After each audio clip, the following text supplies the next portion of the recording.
a real concern in circumstances like this.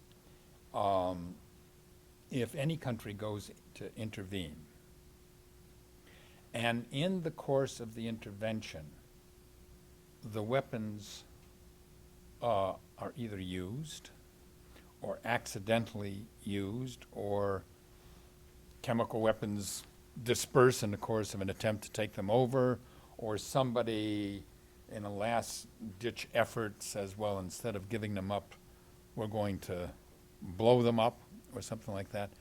Does the intervening force that is attempting to secure them then bear the liability for the consequences of their use?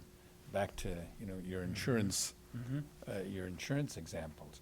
Were we to go in to secure nuclear weapons in a country, or intervene in a country to, let's say hypothetically, Iran, to prevent the development of nuclear weapons, and there are nuclear explosions or the dispersal of nuclear material, do we bear the liability for those consequences?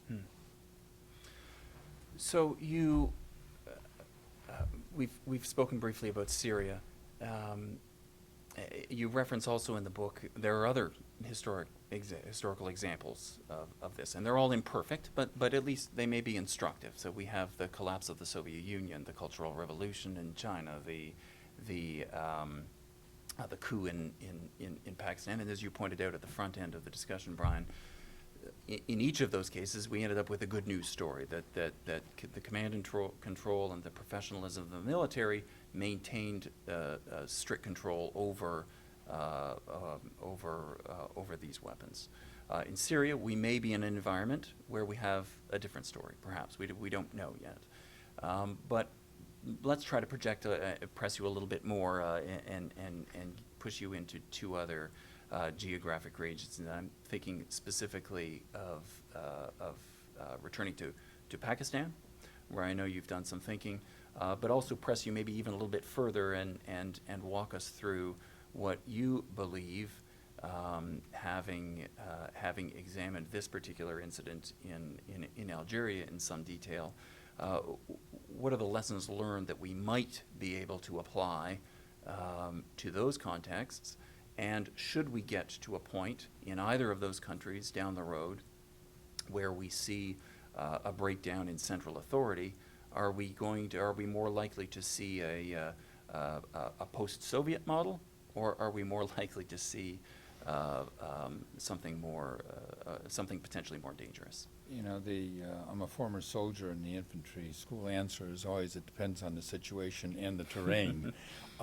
These are each one of these episodes are highly individual, and it will depend on the nature of the precise scenario.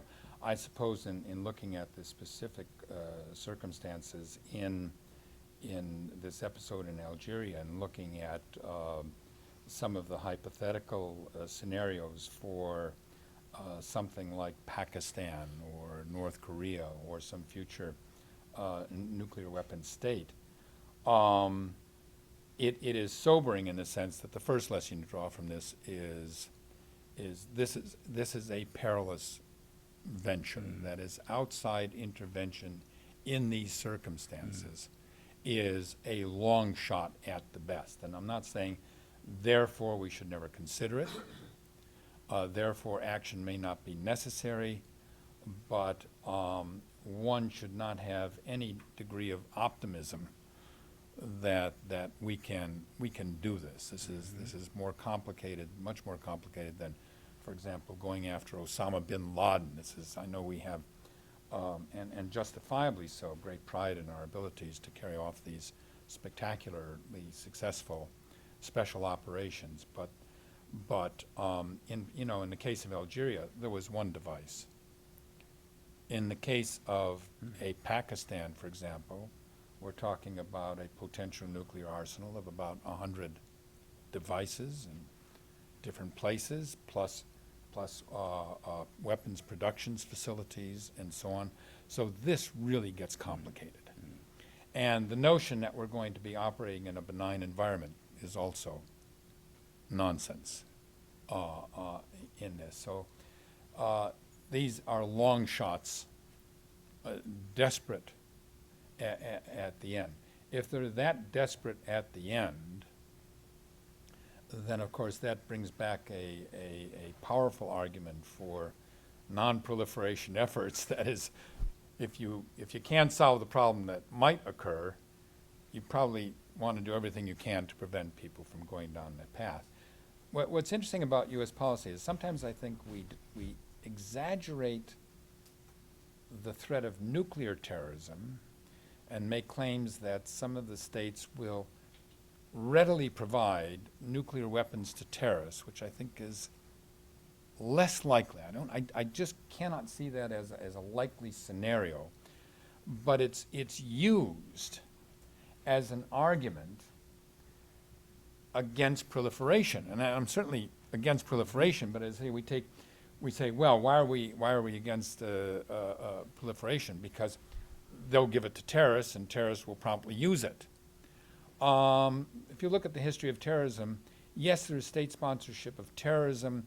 Yes, there are efforts to maintain deniability in some things, but nations, as opposed to individual bombers, are rarely suicidal. Nations don't like to give very precious, powerful weapons where they might bear the consequences of their use to entities that might not be under their control or might be penetrated by adversary intelligence. And so I just don't see that as a likely scenario.